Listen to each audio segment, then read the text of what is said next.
அதோடு விட்டுவிடாமல் அந்த பணியை எப்படி ஏற்றுவீர்கள், அதிலிருந்து மாற்றுத்திறனாளி எப்படி மேலே ஏற்றுவீர்கள் என்பதை முழு விளக்கத்தையும் கேட்டு முழுவதுமாக அவர் திருப்தி அடைந்த பிறகுதான் அந்த பேருந்தையே பார்வையிட செய்தவர் மாண்புமிகு தமிழக முதல்வர் என்பதை இந்த நேரத்தில் பதிவிட கடமைப்பட்டிருக்கிறேன். இதில் இருக்கின்ற சூட்சம் என்னவென்றால், முதல் மரியாதை, முதல் தேவை, முதலில் யாரை நாம் திருப்தி செய்ய வேண்டும் என்றால் அது மாற்றுத்திறனாளிகளை என்று உணர்ந்தவர்களால் தான் இன்றைக்கும் அவருடைய கருணையை நான் நேரில் பார்க்கிறேன். அந்த வகையில் ஆட்சி இருந்தாலும் இல்லாவிட்டாலும் மாற்றுத்திறனாளிகளை என்னாலும் அரவணைக்கின்ற அந்த கரங்களை நாம் உயர்த்தி பிடிப்போம். 2026ஆம் ஆண்டு எந்த சூழல் வந்தாலும் மீண்டும் தமிழகத்துடைய ஆட்சி கட்டிலை அலங்கரிப்பவர் மாண்புமிகு தமிழக முதல்வர் தான் என்ற எண்ணம் நம்மிடையே மேலோங்க வேண்டும். அருமை அண்ணன் கோபால் அவர்கள் பேசுகின்ற போது ஒரு சொல்லை சொன்னார், ஒரு நிகழ்வை குறிப்பிட்டு காட்டினார். அது மெகை நியூஸ் நிகழ்வு.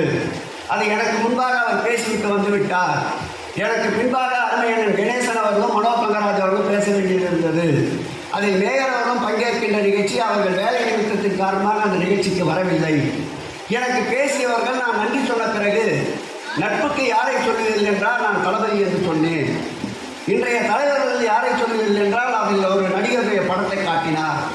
உடனே வருகை தந்திருக்கின்ற ஆடியன்ஸ் கைத்தட்டினார்கள்.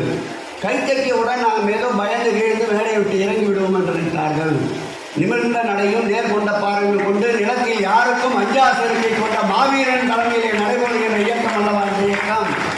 நான் எதிரே கேட்டேன், கைத்தட்டியவர்களில் 40% மேலாக வாக்கு வங்கி இல்லாதவர்கள் தான் கைத்தட்டி இருக்கிறீர்கள்.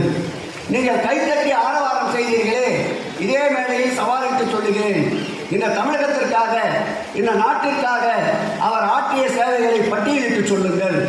இந்த தமிழகத்திற்காக, தமிழக மக்களுடைய விருப்பத்திற்காக, தமிழக மக்களுடைய நலனை காப்பதற்காக அவர் கலந்து கொண்ட போராட்டங்கள் எத்தனை என்று பட்டியலிட்டு சொல்லுங்கள்.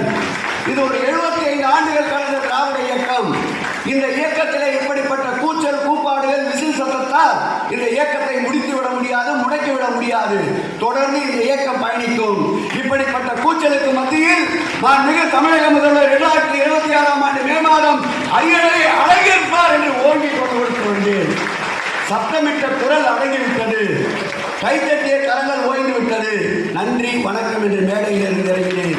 அதே நன்றி வணக்கத்தோடு என்றைக்கும் மாற்றுத்திறனாளிகள் கரங்கள் எங்கள் முதல்வர் கரத்தை வலுப்படுத்தட்டும், வலுப்படுத்தட்டும், வலுப்படுத்தட்டும் என்று கூறி வாய்ப்புக்கு நன்றி தெரிவித்து, நிகழ்ச்சி ஏற்பாட்டாளருக்கு நன்றி தெரிவித்து விடைபெறுகிறேன். நன்றி வணக்கம்.